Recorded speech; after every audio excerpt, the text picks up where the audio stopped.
And this is Bloomberg Technology. Coming up, the U.S. officially takes a step back from the global effort to save the planet. Our deep dive on President Trump's decision to withdraw from the 2015 landmark Paris Accord and how the tech industry is responding. Plus, the new smartphone to challenge Apple and Samsung seizes the spotlight, and it's designed by the same guy who created Android. We'll hear from the company about why the so-called anti-iPhone is a must-have product.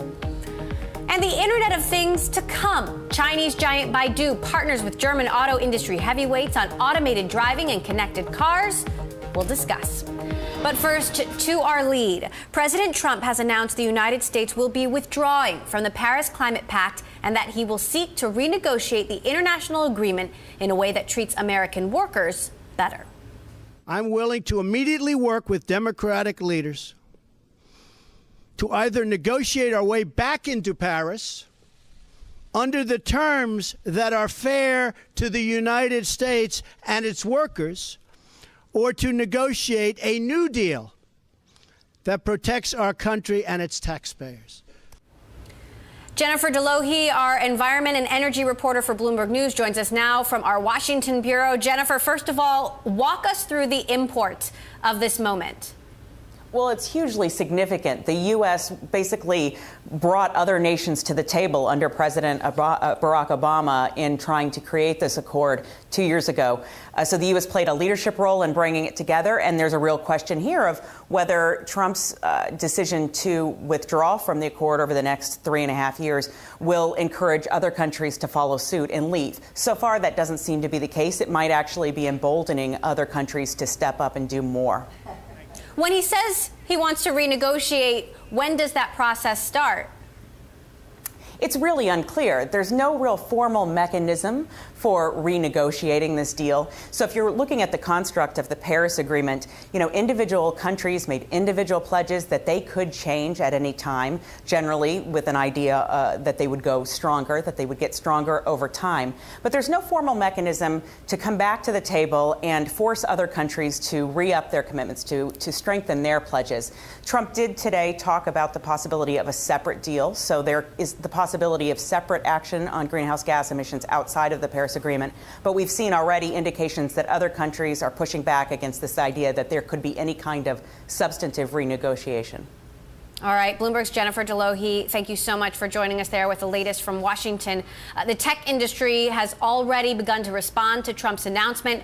Tesla's Elon Musk taking the lead, announcing his departure from the president's council in a tweet saying, "I'm departing presidential councils." He warned of this yesterday. Climate change is real. Leaving Paris is not good for America or the world.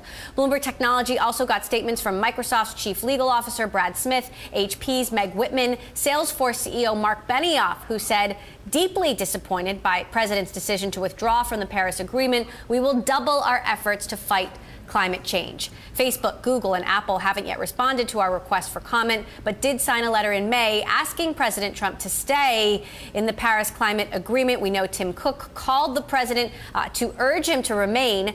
Joining us now to discuss, Colleen Regan of Bloomberg New Energy Finance and our guest host for the hour, Techonomy CEO David Kirkpatrick, who joins us from L.A. David, I'll start with you. What does it mean if technology leaders and business leaders who may not have voted for the president but were prepared to work for him desert him now?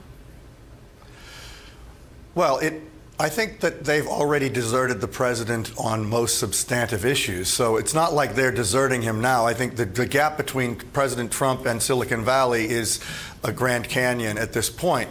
But I think what's more interesting to me is the question of how committed business has become, not just Silicon Valley, but most big businesses in the United States towards climate change remediation. I mean, the issue of whether climate change is happening or not is not really controversial among most business leaders. It is accepted, as much of your reporting has already suggested. And, so clearly a lot of progress is going to still be possible even without the U.S. in the Paris Agreement, despite the fact that everyone agrees it's a stupid thing to pull us out. Let's talk about this, Colleen. How are tech companies and broader U.S. businesses actually going to respond in action rather than words? Great question, Emily. So we've already seen some action coming out of Silicon Valley from these tech companies. So if you look at just what's called the tech amici, so Amazon, Apple, Google, Microsoft, they got together in defense of the Clean Power Plan earlier in 2016, and we've seen them since come out and repeat again that climate change, in their view, is one of the most significant issues facing our generation globally. And they are actually putting action behind these words. So they've set all four of these companies, which represent $2.5 trillion of market cap, have all set 100% renewable energy goals. So they want to source all of their electricity from renewable energy globally. And in fact, Google came out on record as saying that they're going to hit that target in 2017. We saw Amazon be the #1 procurer of clean energy in 2016 in the United States, and Apple's even signing deals for wind farms in China in order to get clean energy for their suppliers. So they're very much behind this, and it's not just words, they're really taking action. China, as well. Meantime, has reiterated their support for the Paris Agreement. I wanted to take a look at the Bloomberg. We've got a map here of the solar plants across the country. The green shows plants that are already in operation. The yellow shows plants that are planned. How does this map change in 5 years as a result of this, or does it? That's a great question. In some ways, I think you would expect to see that green appear even more heavily in those states in which solar is already very concentrated.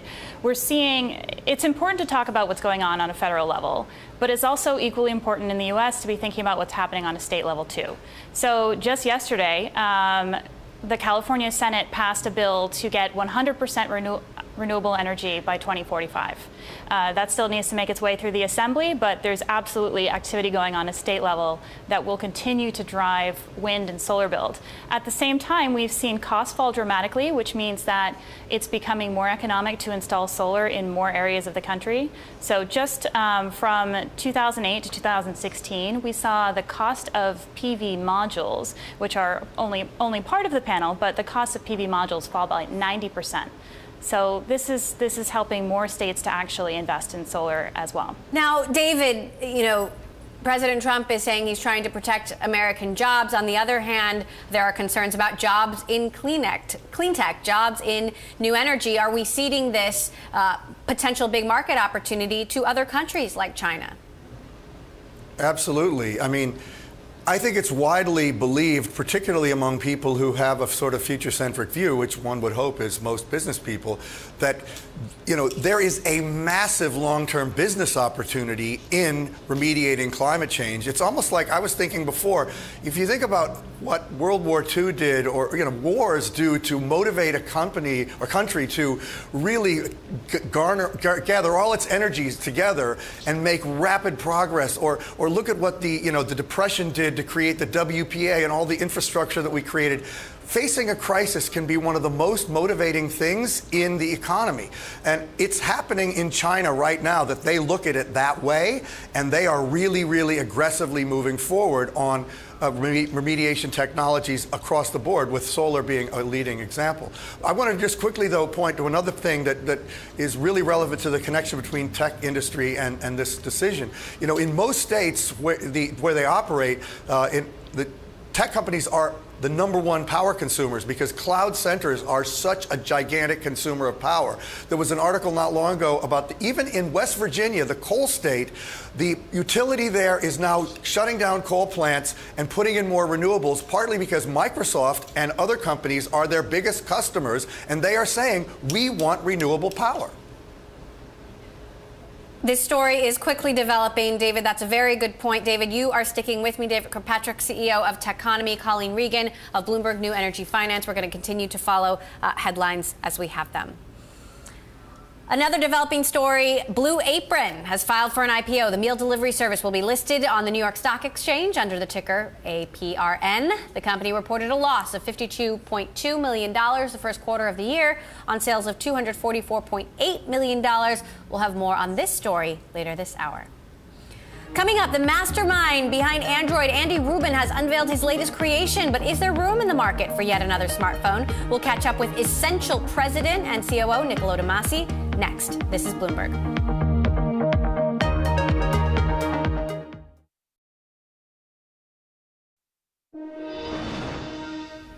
Andy Rubin is back and betting on a new smartphone. Earlier this week, the creator of Android unveiled a new product from his new company, calling it the Essential Phone. But it will have some serious competition since the smartphone market has been dominated by tech giants Apple and Samsung for so many years.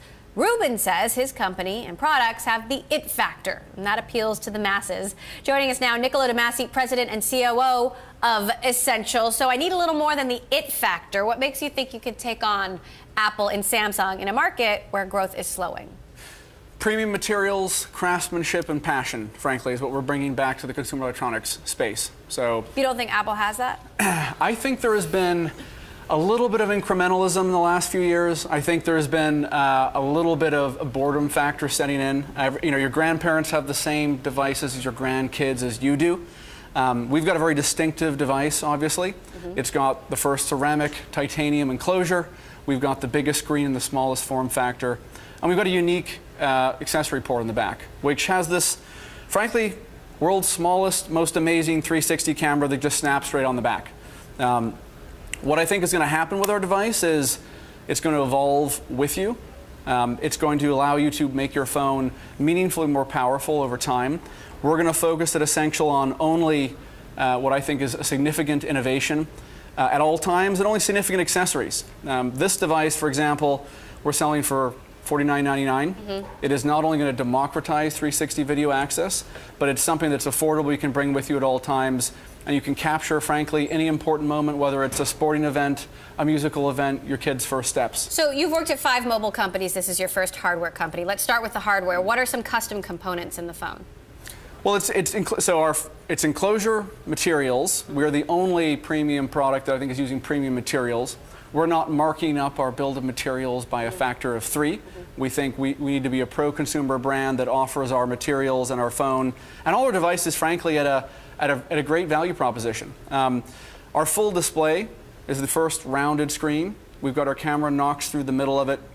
And ultimately, you can think about what we're doing in the long term of this device by looking at the back. We are using a fingerprint sensor that's on the back. We have an internal camera that's got a black and white fusion color system. And our next device will actually swallow all the edges up. So we're almost basically bezel-less at the moment. That's because of the titanium. We've got thinner edges on the device than anybody else. And frankly, it's distinctive. So I have to say we're bringing back the cool factor. What sort of software customizations are there on top of the Android base?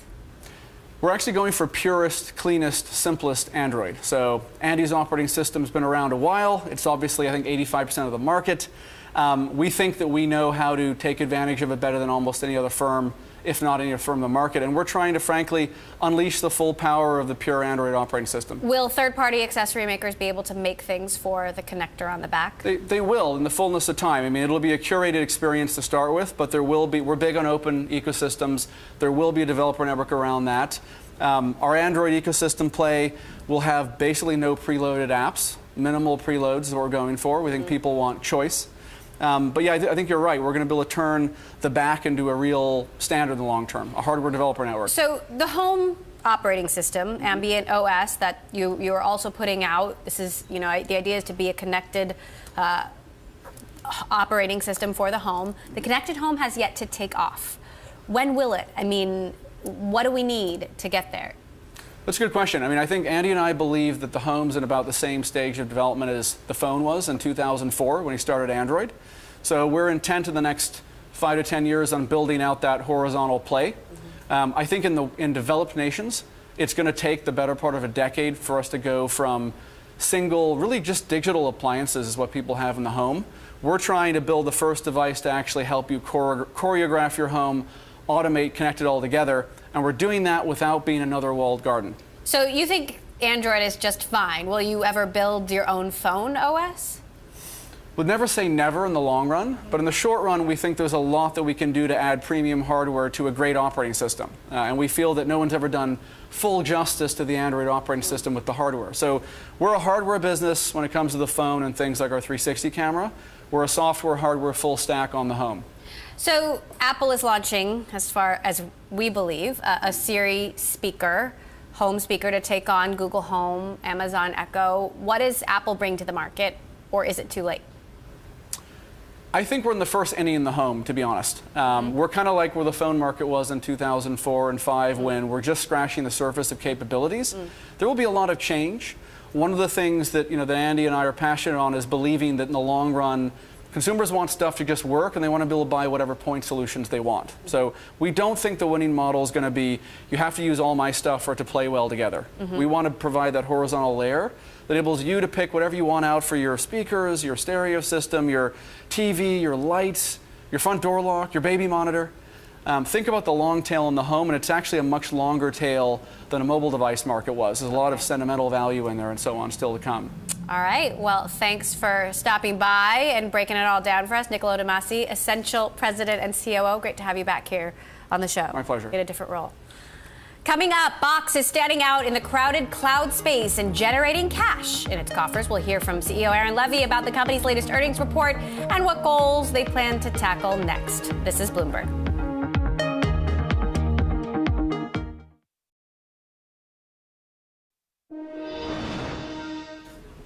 It was a banner quarter for cloud content management company Box. Positive earnings results helped push the stock to a 52-week high. 2 analysts raised the price target on the company.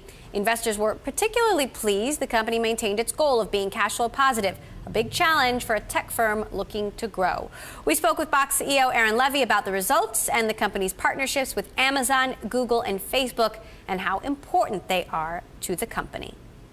We have to make sure that we're plugged into the different applications that our customers are using. So if you're using Facebook for the enterprise, which is their new workplace product, we want to make sure that content can be served up securely within that environment. If you're using IBM's workflow technology, we want to ensure that we can plug in to that software very seamlessly as well. If you're using Slack for communication on Teams, we want to make sure Box can be the back-end system for that content. So really any application that gets created or used in the enterprise, we want to ensure that we have a deep integration to power the content management and underlying data management within that app for our customers. So partnering is fundamental to our strategy. We're very excited that over the past year, you've seen some pretty expansive partnerships with companies like Microsoft, Google, IBM, and many others, and these are very core to our strategy.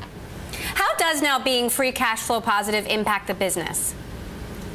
Yeah, I think this is obviously one of the biggest concerns or questions that Wall Street had when we were first going public. We were growing very quickly, but at the same time we were burning a lot of cash. And I think the big question was, what was this business going to look like at scale, and was there going to be a convergence point? And we told the market that Q4 of FY17, so that was January that we just kind of came through. We said we would be cash flow positive in that quarter, and we did achieve that. So that was what we had guided Wall Street to. And now for the full year for fiscal 2018, which is the year we're in right now, we also guided that we will be cash flow positive on a full year basis. And really what this means is obviously we don't have to raise outside capital anymore because we're now generating cash. We have over $200 million in the bank.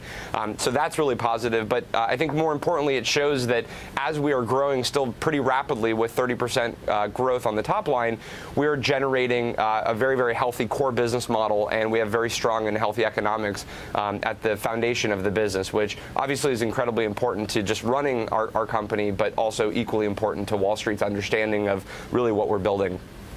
You've been critical of President Trump, Aaron, and when he was a candidate last summer, you signed a letter along with 100 other tech leaders saying he would be a disaster for innovation.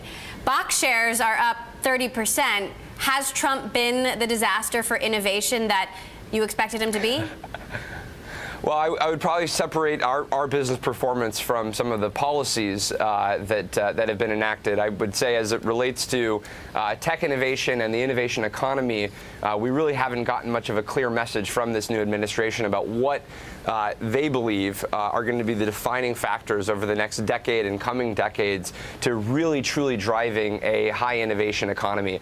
That would range from things like high skilled immigration, STEM education, digital policy issues like encryption reform, patent reform. So you have a lot of issues where they are still, it's still really unknown what the administration's viewpoint is on these major issues that are going to be not just fundamental to the tech sector in Silicon Valley, but really the broader economy as more and more of our economy moves into the digital age. So I think it's still very, very early, and unfortunately we haven't seen some of the policies that we'd like to see that would drive innovation forward in a much longer term picture as opposed to just the past 100 or 140 days or so. What about climate change? What are the biggest threats to the tech industry with regard to Trump's stance on the Paris Accord? Yeah, I think we have a real risk in things like climate change and things like immigration reform and the travel ban as it when you look at things like internet policy, where we have historically been a leader around the world in setting the tone and sending a message to the rest of the world about really what we're going to stand for and what our philosophies are going to be as a country. Aaron Levy there, CEO of Box. Coming up, Blue Apron is the latest tech startup to file for an IPO, but is the timing right in an increasingly crowded food tech space? We'll discuss next. And a reminder of our new interactive TV function. You can find it at TV Go on the Bloomberg. You can watch us live. If you miss an interview, you can go back to it. You can send our producers a message. You can play along with the charts that we bring you on air. This is for Bloomberg subscribers only. Check it out at TV Go. This is Bloomberg.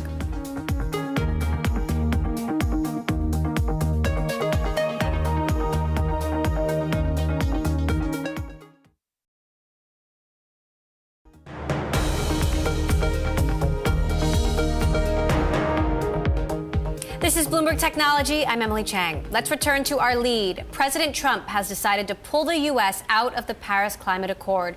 The move has huge implications across the globe and throughout several industries, and CEOs are already speaking out. Google CEO Sundar Pichai just responded saying, disappointed with today's decision. Google will keep working hard for a cleaner, more prosperous future for all. GE CEO Jeff Immelt tweeted, disappointed with today's decision on the Paris Agreement. Climate change is real. Industry must now lead and not depend on government. Earlier on Bloomberg Television, we heard from Virgin Group founder Richard Branson. Here's his reaction. Well, I mean, I've been to Antarctic. I've been to the Arctic. I live on an island. The effects are just beginning. And you can just see it in, slightly higher tides, slightly less, quite a lot less ice in the Arctic. Glaciers moving backwards. It's just the start, and that's what's so sad. Trump says that we're only going to reduce it by a tinier bit if we all do this together. That's not the case. If we move quickly and determinedly, we can protect our grandchildren from the effects of climate change, and we can have a wonderful environment that we live in our cities. It's a clean environment where people are not going to, get ill from pollution. We can have fuel that is, that we're not in danger of suddenly spiking at $150 a barrel again. It will forever be under $30 a barrel. I mean, I've just come from Aruba where we just set up, on a not-for-profit basis, the biggest solar park. It's now less than 10 cents per kilowatt. It's cheaper, 4 times as cheaper as oil was only 2 or 3 years ago, and the price is coming down and down and down. So it's just incomprehensible that America has a president that is blind. Basically, it's just too sad for words. It's interesting, though, that we have these sort of the nationalist movements, not just in the U.S., but in the U.K. as well. I mean, the entire Brexit campaign also seems to be focused very much on sort of looking inwardly. And I wonder your notions of Brexit right here. How does Brexit affect both climate and your business interests there? Look, I think that I personally believe that what happened with Brexit, what happened with Trump, the reaction against both will be so strong, and we're beginning to see it in France. I think we'll see it in Germany. That the world will come back to a much more sensible way of, normal way of thinking again, and a thinking where nations will work together again in everybody's interest. I mean, this whole thing about, let's just fight for our country and nobody else's country. Let's just fight for our people, nobody else's people. It's horrible. I mean, it's just, we ought to be a united world that works together and fights for all our interests. That was Virgin Group founder Richard Branson speaking with our editor-at-large, Corey Johnson. A story we reported earlier, Blue Apron has filed for an IPO. The meal delivery service will be listed on the New York Stock Exchange under the ticker APRN. Each month, Blue Apron delivers about 8 million meal kits, complete with recipes along with raw ingredients. The company has been signing up subscribers at an impressive clip, and last year generated between $750 million and $1 billion in revenue, according to a person familiar with the finances. Our Bloomberg IPO reporter Alex Barinka joins us now from New York, and Techonomy CEO David Kirkpatrick is also with us from LA. Alex, let's start with you. What exactly do we know? So we have the S1 now, which we know now that they are moving forward. You'll remember, according to our sources, we reported late last year, they delayed this IPO process as they tried to kind of preen up their finances. They weren't quite where they wanted to be. Right now, we know the company posted a net loss of about $55 million last year on revenue of about $795 million. Revenue did double in 2016 from 2015. So you can see now that they have some growth to preach to investors as they go down this IPO process. But you know what I think is interesting, digging into this deal prospectus, you do start to see how they position itself. And for a company that's in the food delivery industry, that's going to be increasingly important. It's a very competitive industry. We've already seen casualties by the wayside. Sprig just last week shut down. So Blue Apron is coming in here and basically saying they have a powerful brand connection. They have superior product at compelling values. They're constantly innovating on their product. So what that actually means for a company that delivers kits of food for their customers, I think we need a bit more clarity on, but we're at least getting to see behind the scenes and on some of the financials of one of these food delivery companies.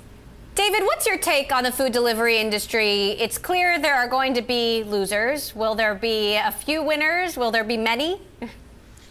Well, I would echo some of what Alex was saying. First of all, their growth is spectacular. Their growth is 10x over 2 years. I mean, they had like 75 million in 2014, and in 2016 they had something close to 800 million. That's amazing.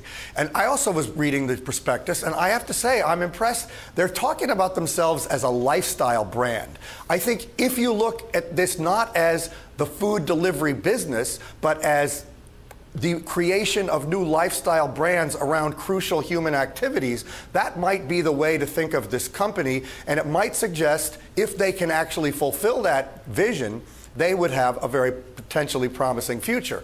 But, they're going to go up against Amazon. Let's just name that one. That's the company that I would worry about most for them. So if anything to do with any kind of delivery, including food, Amazon is the company to worry about. And that's going to be what any company in this industry is going to be focusing on, including them. I'm getting hungry just watching this video now. Alex, talk to us about momentum in the tech IPO market in general. Obviously, Snap went out earlier this year.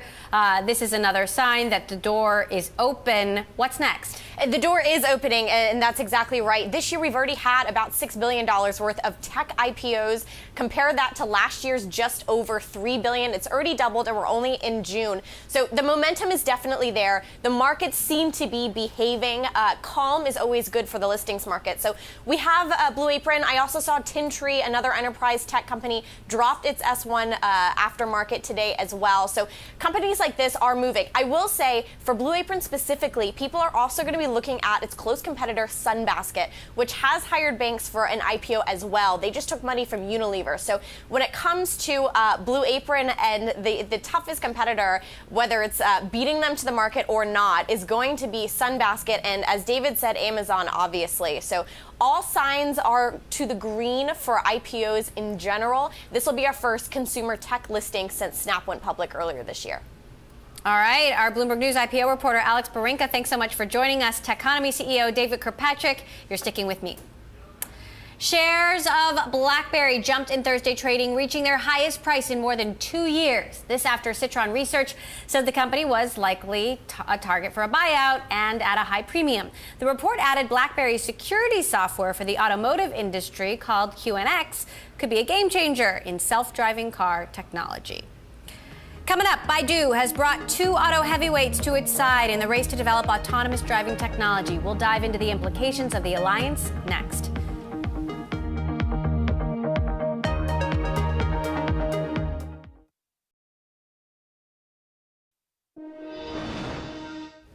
After a long search, Airbnb has finally found an executive to run its China operations. The vacation rental company has appointed Hong Ge as vice president in charge of its business in the Asian nation. Hong's job will be to help Airbnb crack what could be its toughest market yet. The company has spent years raising money and preparing the groundwork for expansion into China, a country where local players and laws have humbled tech giants ranging from Google to Uber. Hong previously worked at Google and Facebook, but has been building Airbnb China for the last year. The company has about 30 employees and 75,000 listings in China, and said last year that it plans to increase staff in the country to 300 in 2 years. Hong will report to Airbnb CEO Brian Chesky directly. Speaking of the China market now, one of the country's largest internet providers just made a major move to help bring their autonomous driving aspirations to fruition. Baidu has partnered with 2 German auto industry heavyweights, Bosch and Continental, to work on not only automated driving, but connected cars and mobility services. The alliance pits Baidu against other leading internet companies, including Alphabet and established car makers like Ford and GM. Joining me now here in the studio, Baidu Silicon Valley AI Lab Director Adam Coates, and still with us from LA, my guest host, Techonomy CEO David Kirkpatrick. So, Adam, first of all, as the tech develops, as these other giants move forward with their plans, what does Baidu have on anyone else? I think Baidu is definitely the AI leader in China. Has an incredible technology brand and technology talent. And so when it comes to things like self-driving cars, this is going to be powered by things like the Project Apollo. Baidu's recently open-sourced software for self-driving cars, and that's actually one of the points where we're excited to collaborate with top suppliers like Bosch and Continental to further develop the technology. So do you see Baidu as a leader in self-driving cars in China or as a leader in self-driving cars globally? I think definitely globally. We have the technical capabilities to do this, and especially like with these sorts of partnerships, I think also the ability to work well with others to get these technologies into actual products. And how do you see AI being integrated across Baidu products, self-driving cars aside? I think AI is actually going to affect lots and lots of different industries. So one thing I'm very excited about is smart devices, for example, that of course look very different on the surface, but a lot of the AI techniques that we develop and that the engineers and researchers at Baidu are experts in are still amenable to that. So things like speech recognition and text-to-speech that make it possible for you to talk to any device in your home or in your car, these are all a part of this AI ecosystem, and Baidu is going to be a major player in all of that. David, every day there are new developments in self-driving cars. There are also new setbacks as well. Which company do you think is best positioned to lead here? Well, I would say, it's a tough thing to say you're going to be the leader in self-driving car technology because there are a lot of competitors trying to do that. I mean, ultimately, with all due respect, I think Google is the company I would bet on the most through its Waymo subsidiary, the Alphabet subsidiary, But it is interesting to think about Baidu's opportunity as the world's second largest search engine after Google, because in developing AI, one of the key factors is the quantity of data you have to test your software against. And search engines have a fundamental advantage, which is one reason why many observers believe Google is really ahead on AI of the other American companies. But Baidu has a lot of intrinsic advantages for developing AI, which can then be applied in self-driving cars along with other areas. So I would consider them a legitimate and serious contender, but boy, every automaker and a lot of even out of left field companies are really, really targeting this market because it's going to be huge. But then again, China's maybe where it's going to take off first for all kinds of reasons. So that's another advantage Baidu has. How would you respond to that, Adam? Yeah, I think the observation about data, for example, is fantastic and correct. I think it's also underestimated how hard it is to build a bleeding edge AI team. I know Baidu's already recognized definitely as the AI leader in China. They have all the technology and the talent to do this. And part of what's important to me in the Silicon Valley AI Lab is how do we share that with the rest of the world and enable them to make this revolution happen. The talent wars are fierce in self-driving car technology. We've seen this big showdown between Google and Uber when it comes to Anthony Lewandowski, who was just fired. How would you describe the competition for talent behind the scenes? Definitely really hot. It's such a fantastic time to be in the field because so much is happening. But I also think that because AI is affecting so many different industries, it's going to be more than any one person. It's going to take thousands of people to really make this happen. And I'm pretty grateful that Baidu has attracted a lot of that talent already. And how do you see Baidu has this deep speech product? How do you see some of these other products being integrated into the self-driving platform? Yeah, I think once you're into sort of automated driving, I think things like voice recognition and having a natural experience is fantastic. I think increasingly all of these smart devices are moving not just from being in our homes, but also in automobiles and the other places that we spend a lot of our time. And that convenience and naturalness is going to be really critical to the future of how we interact with technology. All right, Adam Coates, director of Baidu's Silicon Valley AI Lab. Thanks so much for stopping by. David Kirkpatrick, Techonomy CEO, my guest host for the hour. David, as always, thank you so much for joining us. Thanks for having me. Coming up, the video game industry's rapid growth, now worth over $100 billion, with China accounting for almost a quarter of global market share. We'll dig into the new gaming report next. And a quick programming note, we will have full coverage this Friday of the U.S. jobs report on Bloomberg Television and Radio. Janus Capital Fund manager Bill Gross will be giving instant reaction with the Bloomberg Daybreak Americas team. You can catch that conversation 8:30 a.m. Eastern.